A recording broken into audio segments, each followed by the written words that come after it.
ओम नमः शिवाय। योग शब्द का मतलब क्या है, अर्थ क्या है? तो योग शब्द का अर्थ होता है किसी को जोड़ना, किसी से जुड़ना, मिलाना या संयोग संबंध बांधना किसी से, या संगति करना किसी की, या ध्यान युक्ति या चित्त वृत्ति की निरोधिता, यानी चित्त की वृत्तियों की सफाई, यही योग कहलाता है। और योग के कुछ भेद भी हैं, जैसे कि मंत्र योग, लय योग, हठ योग, राज योग। तो ये सब जो हैं योग के व्यवहारत विविध भेद हैं। और योग के जो हैं 8 अंग भी हैं। तो वो जो 8 अंग हैं उनके नाम इस प्रकार हैं: यम, नियम, आसन, प्राणायाम, प्रत्याहार, धारणा, ध्यान और अंत में आती है समाधि। और इन्हें जो है अष्टांग योग के नाम से जाना भी जाता है। सुनो, महर्षि पतंजलि जी जो थे उन्होंने योग दर्शन की रचना की थी, और उन्होंने जो है योग दर्शन को 4 भागों में बांटा।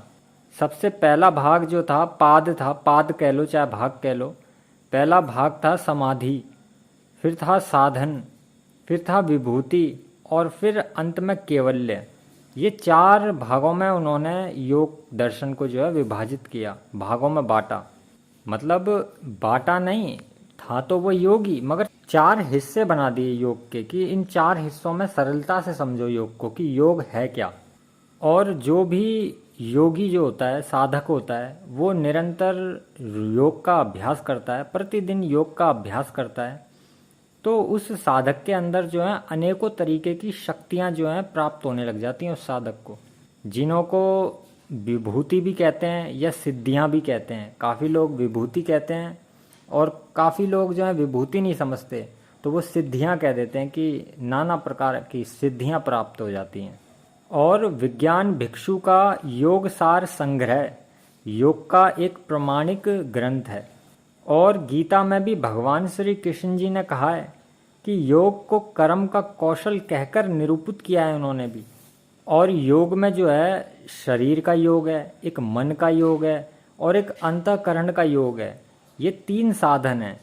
अब ये 3 साधन कौन से हैं? पहला है कर्म योग, फिर यह है ज्ञान योग, और फिर तीसरा है भक्ति योग। तो जो कर्म योग होता है वो शरीर को स्वस्थ बनाता है, और जो ज्ञान योग होता है वो मन को स्वस्थ बनाता है, और जो भक्ति योग होता है वो अंतःकरण को शुद्ध कर देता है, एकदम शुद्ध। तो योग को जो है इन 3 प्रकारों में विभक्त किया गया है: कर्म योग, ज्ञान योग और भक्ति योग। कठोर उपनिषद का तो कहना है कि इंद्रियों की स्थिर धारणा ही योग है। जब कोई व्यक्ति जितेंद्रिय हो जाता है, अपनी इंद्रियों पर जीत हासिल कर लेता है, तो वही समझ लो योग में एकदम सही रास्ते पे चल रहा है। लेकिन गीता में भगवान श्री कृष्ण जी ने कहा है कि जो व्यक्ति अपने मन पे काबू नहीं कर पाता, अपने मन को वश में नहीं कर पाता, तो ऐसा व्यक्ति जो मन को वश में ना कर पाता हो, तो ऐसा व्यक्ति का तो योग प्राप्त करना भी बहुत ही कठिन और मुश्किल हो जाता है। जैसे अगर हवा ना हो, ऑक्सीजन ना हो, तो ऑक्सीजन जहाँ पे नहीं होगी तो वहाँ पे आग नहीं जलाई जा सकती, ना तो दीपक जलेगा ना ही आग जलाई जा सकती है। ठीक उसी प्रकार आत्मा के योग में लगे हुए एकाग्र योगी को, जो कि एकदम सटीक तरीके से चल रहा है, अपनी इंद्रियों को वश में करके चल रहा है और एकदम ठीक ठाक योग के रास्ते पे ही चल रहा है, अपने मन को उसने वश में कर रखा है, अपनी इंद्रियों को उसने वश में कर रखा है, उसी साधक को जो है योग की प्राप्ति होती है। और जो भी साधक योग युक्त होता है तो वो सबको एक ही नज़र से देखता है, एकदम समभाव से देखता है।